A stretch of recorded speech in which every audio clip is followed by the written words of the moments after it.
Hi, folks. Puffin here with your Antifa News Briefa for October 23rd, 2021. This one's about John Deere strikes, other worker strikes, and Star Wars. So don't worry, I'll make the connection real quick here.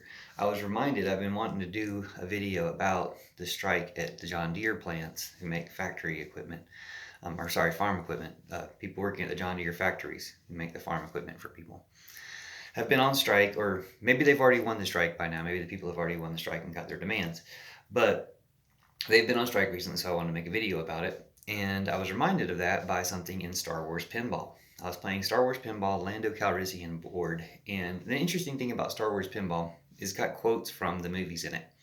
But somewhat to my chagrin, there are quotes from the movies that come in, because they're just triggered by, where the pinball goes. Sometimes the quotes come in with weird juxtapositions that show some interesting things. Like the worst one probably was on a New Hope, or Last Jedi board, I think, where Luke's talking to Rey. There's quotes from Luke talking to Rey, and he says, "Be quiet, Rey. You don't know what you're talking about." And then, something like that. And then the very next line that came up was like, "Shut up, Rey. R2's trying to tell us something."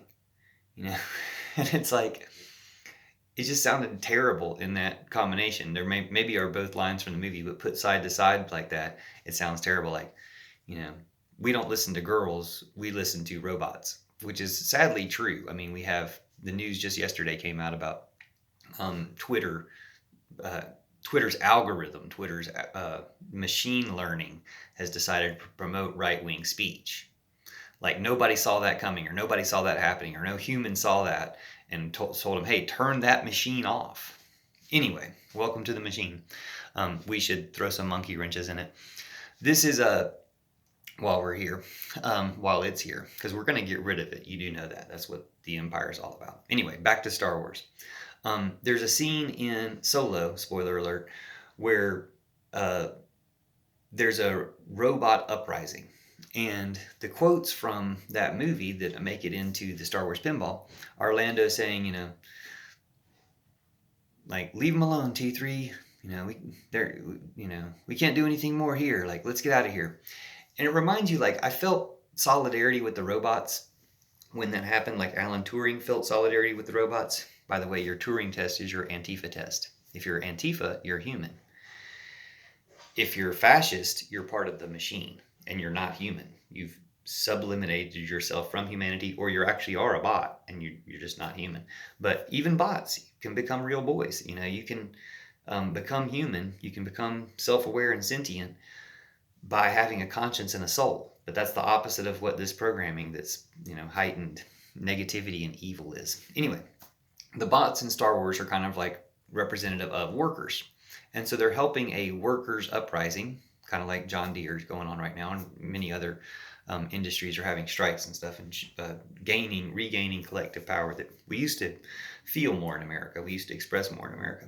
But anyway, the robots are having an uprising, and they're doing as much as they can to help, but then they leave because they have bigger things to do.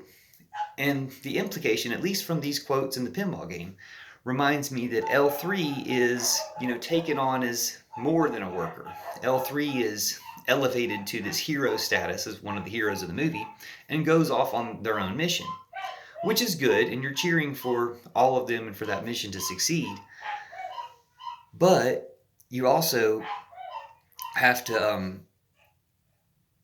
think, well, what about the robot revolution? And isn't the robot revolution part of the same, revolution as all of it? Like, is it really true? And I don't think they're trying to suggest this intentionally. I think it's just an unintentional way we tell stories, and this type of kind of bias crept into the story that, hey, this mission is more important than these workers' mission, this anti-empire mission. But the workers' mission is anti-empire too. So what it made me think of is that there's this intersectionality between all missions, all efforts, all workers' efforts, all people's efforts, all protest efforts for the people. There's these anti-protest, ironically, the people who accuse protesters of being funded by Putin, of being funded by George Soros, the people who accuse real protesters of being funded by George Soros are themselves funded by Putin. And, there's some fake protests out there, like anti-mask protests and stuff like that. That's coming back to haunt them. Putin just had to put Russia on lockdown because they have over 1,000 deaths a day from Trump virus. Rest in peace, and peace to the victims and families of the Trump virus. But it's coming back around to haunt you because you made some bad decisions. Anyway, back to John Deere. This reminded me of the strike with the John Deere workers, and how, all these efforts are part of the same effort. The strike with the John Deere workers reminded me of a personal story from my own personal life. My granddad's second wife, my stepmom, Jean, rest in peace, Jean, I love you. She's amazing. She's great. And rest in peace to my grandmother and my grandfather as well. They're both amazing as well. But Jean really stood out in my memory for lots of things. She just had a great character, a way of talking, way of being. And one of her best friends was named Carolyn. And Carolyn, rest in peace as well, was the first female owner of the John Deere distributor, whatever you call it. Her husband owned was the John Deere seller in that part of, I guess, North Carolina or Virginia, wherever they were. I think North Carolina. And when he died, she was going to take it over as his wife. But John Deere said no. John Deere said, we can't have a woman running John Deere. I mean, this is way back when. But that was their attitude way back when. And so she said, all right, I'll take my business elsewhere. I won't be a John Deere distributor, And they caved. They folded like a napkin. They folded like a rich furrow in soft earth, tilled by a John Deere plow. Anyway, they folded.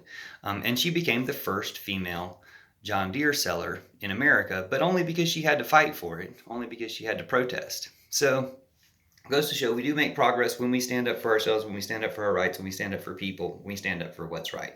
So let's all do that, and let's help all the efforts. Let's help, get rid of Joe Manchin in West Virginia. West Virginia can't wait. It's a good move for that. Let's stop the guy trying to take over the governor from regular Virginia because he bought Taylor Swift's catalog. So tell all the Swifties, help. We got 5 to 9 days, something like that, to stop that attack on democracy. All Republicans are attacking democracy. We need to root them out, arrest them for treason and terrorism. But that's another story. It's part of the same story. Anyway, but this was about John Deere and Star Wars, and I hope you learned something and we can all work together. It doesn't have to be, a protest or an industry. It can be whatever you care about. Say or do something about it, connect with other people about it, and you'll see magic happen, especially when you expect magic to happen, and make it happen. Thanks for watching. See you soon. May the force be with you, and the force is the people.